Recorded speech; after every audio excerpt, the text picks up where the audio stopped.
Hello everyone, my name is Jovito Kyle H. Plaza. The assigned topic for me is indicators for globality. So, what are the multiple attributes of the global city? The foremost characteristic is economic power. Sachin remains correct in saying that economic power largely determines which cities are global. Sachin identifies four case functions of global city. They are highly concentrated command posts in the organization of the world economy. New York have the largest stock market in the world. New York Stock Exchange is the largest stock exchange in the world with an equity market capitalization of just over 28.4 trillion US dollar as of September 21. Tokyo houses the most number of corporate headquarters, 613 company headquarters as against 217 in New York, its closest competitors.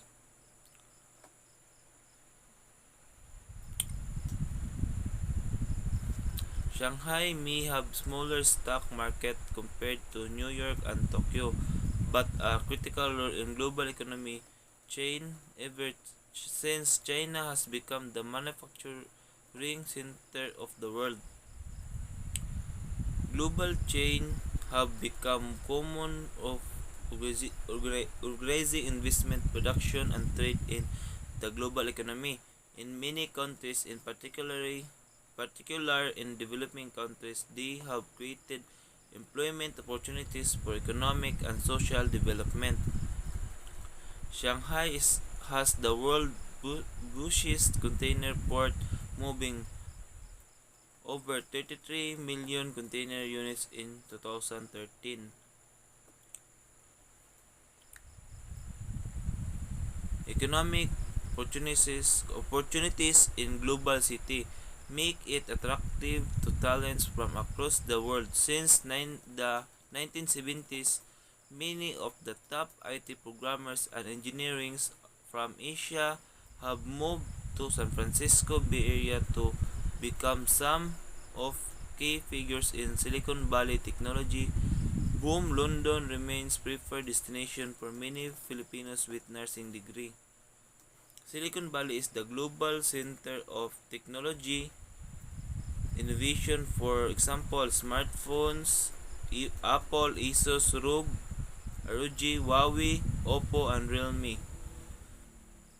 The Philippines is a job search environment, and even for those with jobs in the healthcare sectors, poor working conditions often motivate nurses to seek employment overseas. The country has also become dependent on labor migration to ease the tight domestic labor market, because in London have a big salary in a year. There is 2,387,318 in Philippine money. To measure economic competitiveness of city, the Economics Intelligence Unit has added criteria like market size, purchasing power of citizens, size of the middle class, and the potential for growth. Based on criteria, tiny Singapore is considered Asia's most competitive city because it is strong market efficient and incomparable governments and livability. It also houses the regional office of many major global corporatives.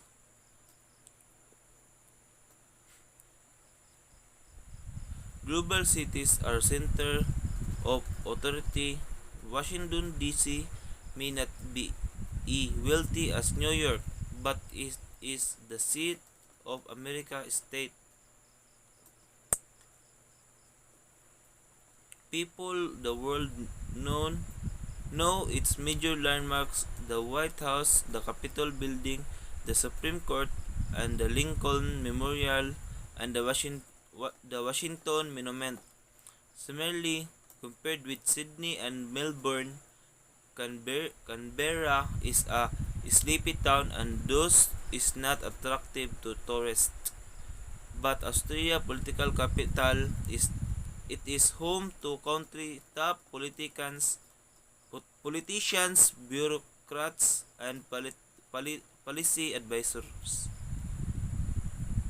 The cities house major international organizations may also be concerned centers of political influence. The headquarters of United Nations is New York and that of European Union in Brussels.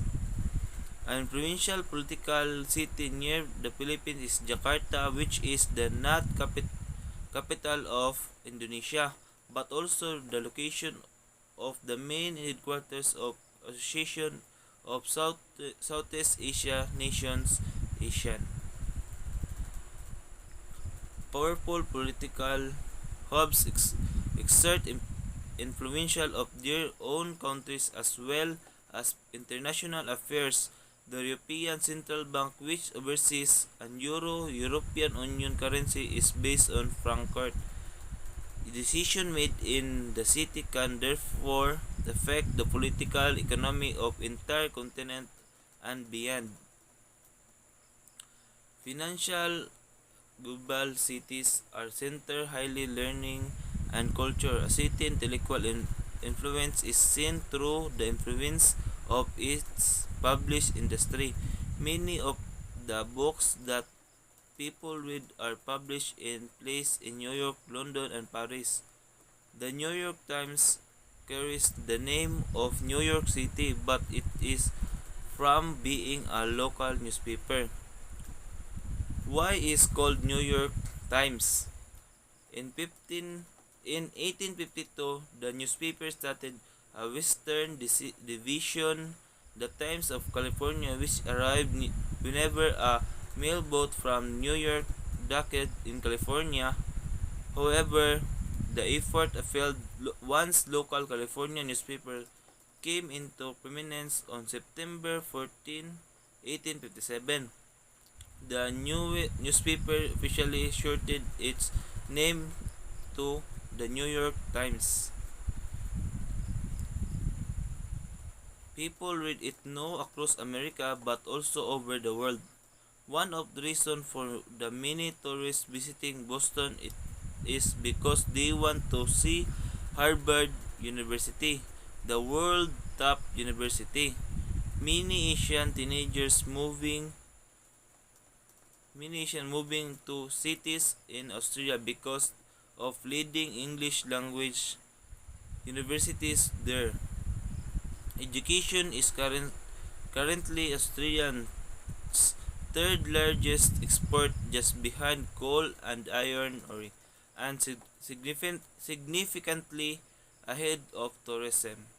In 2015, the Australian government reported that is made as much as 19.2 billion Australian dollars through roughly 14 billion US dollars from education alone.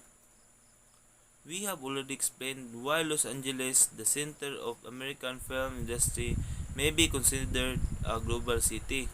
A less obvious example, however, Copenhagen, the capital of Denmark, it is so small that one can tour the entire city by bicycle in 30 minutes. It is not home of major stocks market and its population is rather homogeneous. However, Copenhagen is now considered one of the culinary capitals of the world with its top restaurant commensurate with its size. As a birthplace of new Nordic cuisines, Copenhagen has set into motion various culinary trends like foraging the forest for local ingredients.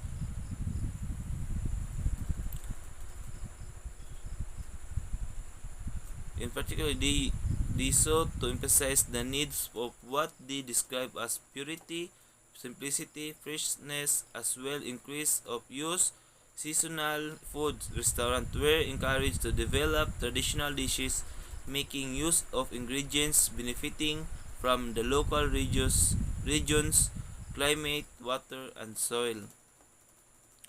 Similarly, Manchester, England in 1980s was the dry industrial city, but many prominent punk and new wave bands, Joy Division, Smiths, the Happy Mondays hailed from this city, making it global household name. In Southeast Asia, Singapore again is slowly become a cultural hub for region. It now houses some of region top television station and news organization MTV Southeast Asia and Channel News Asia. Its various arts galleries and cinemas also shown painting from artists and filmmakers respectively from Philippines and Thailand. It is in fact sometimes easier to watch the movie of Filipino indie filmmaker in Singapore than it is in Manila. It is cultural power global cities that ties them to imagination. Think about how many songs have been writing about New York, Jay-Z, and Alicia Keys, Empire State of Mind, Simon and Garfunkel, and House to reference conjure of up image of place where anything is possible. A concrete jungle where dreams are made of according to Alicia Keys. Total global cities become culturally diverse.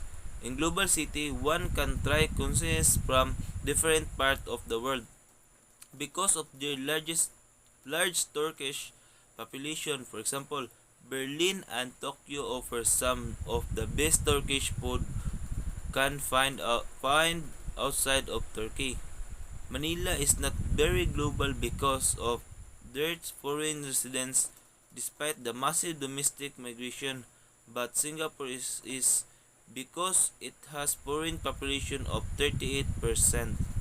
Thank you.